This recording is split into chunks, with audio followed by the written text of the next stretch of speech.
دنیا میں محمد رسول اللہ صلی اللہ علیہ وسلم کے علاوہ کوئی ہستی ایسی نہیں جس کی ہر بات کو آنکھیں بند کر کے مان لیا جائے، حتیٰ کہ ابو بکر صدیق بھی نہیں، عمر فاروق بھی نہیں، عثمان غنی بھی نہیں، علی مرتضیٰ بھی نہیں، عشرہ مبشرہ بھی نہیں، بدر و احد والے بھی نہیں، بیت رضوان والے بھی نہیں، فتح مکہ والے بھی نہیں، خیبر و حنین والے بھی نہیں، دنیا میں کوئی ہستی ایسی نہیں محمد الرسول اللہ صلی اللہ علیہ وسلم کے علاوہ جس کی ہر بات کو آنکھیں بند کر کے مان، جس کو کیوں نہ کہا جا سکے، جس سے سوال نہ کیا جا سکے.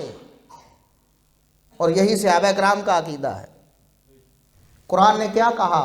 سورۃ البقرہ سورہ نمبر 2 آیت نمبر 137 فرمایا فَإِنْ آمَنُوا بِمِثْلِ مَا آمَنْتُمْ بِهِ فَقَدِ اهْتَدَوْا.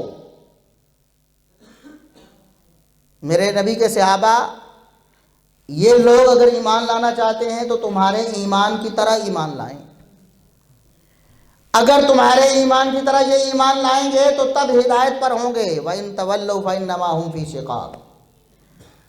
اگر تمہارے ایمان کی طرح ایمان نہیں لاتے فَإِنَّمَا هُمْ فِي شِقَاقٍ، پکی اور یقینی بات ہے، حتمی بات ہے کہ یہ گمراہ ہے. فَسَيَكْفِيكَهُمُ اللَّهُ. یہ لوگ آپ کی مخالفت کرتے ہیں نا، آج آپ کو تکلیفیں دیتے ہیں، آزمائشوں میں مبتلا کرتے ہیں. فَسَيَكْفِيكَهُمُ اللَّهُ.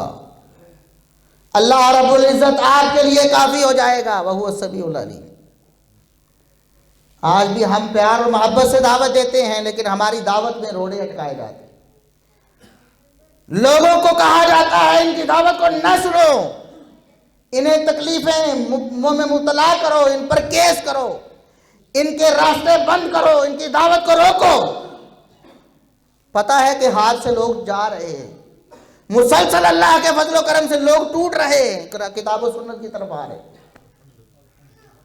تو صحابہ کرام کا منہج کیا تھا، میں آج بتانے والا ہوں. امام طبرانی رحمۃ اللہ علیہ اپنی کتاب المعجم الکبیر میں اپنی سند سے یہ حدیث لے کر آئے ہیں.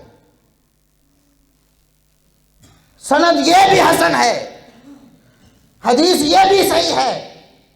عبداللہ بن عباس رضی اللہ عنہما کا قول،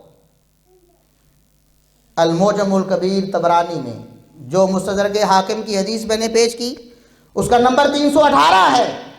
خود کھول کے آپ چیک کر سکتے ہیں، 318 نمبر حدیث.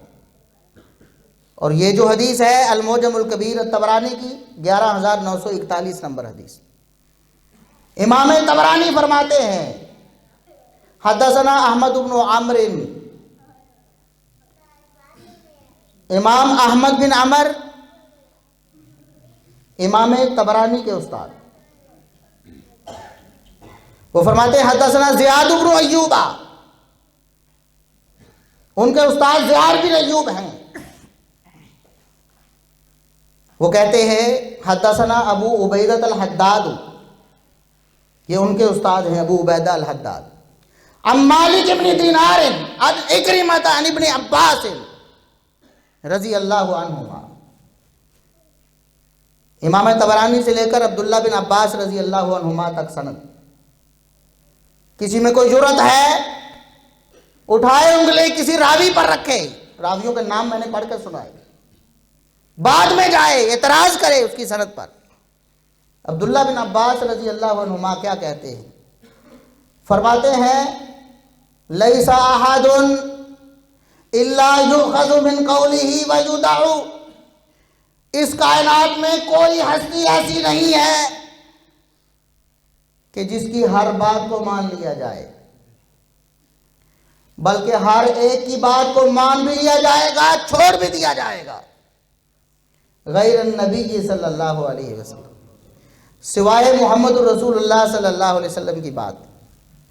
محمد الرسول اللہ صلی اللہ علیہ وسلم کے علاوہ اس کائنات میں عبداللہ بن عباس کے پاس کون تھا؟ ابو بکر صدیق بھی تھے، عمر فاروق بھی تھے، عثمان غنی بھی تھے، علی مرتضیٰ بھی تھے، طلحہ و زبیر بھی تھے، عشرہ مبشرہ بھی تھے.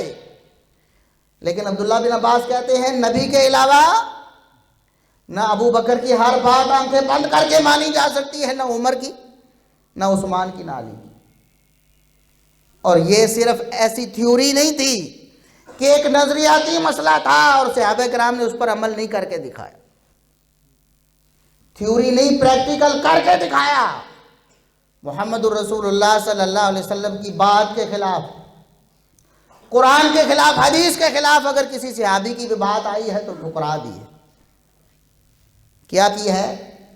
ٹھکرا دی ہے کسی صحابی کی بھی بات، چاہے وہ کتنا بڑا عالم، کتنا بڑا فقیہ ہے، کتنا بڑا اپنے دور کا محدث ہے، کتنا بڑا استاذ ہے، اس کی بات اگر قرآن و حدیث کے خلاف آئی ہے، جان بوجھ کر تو صحابہ کرام نے کبھی حدیث کی مخالفت نہیں کی، لیکن وہ حدیث ان تک پہنچی نہیں ہے، ان کو معلوم نہیں تھی۔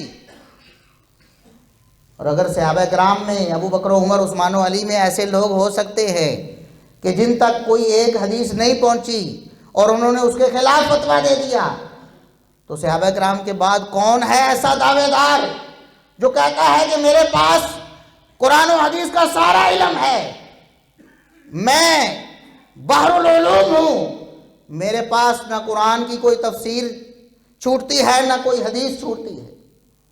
کون ہے ایسا؟ محمد الرسول اللہ صلی اللہ علیہ وسلم کے صحابہ کے بعد انہوں نے ایسا دعویٰ نہیں کیا، بعد میں کوئی دعویٰ کرے اس کا دعویٰ کیسے مان لیا جائے؟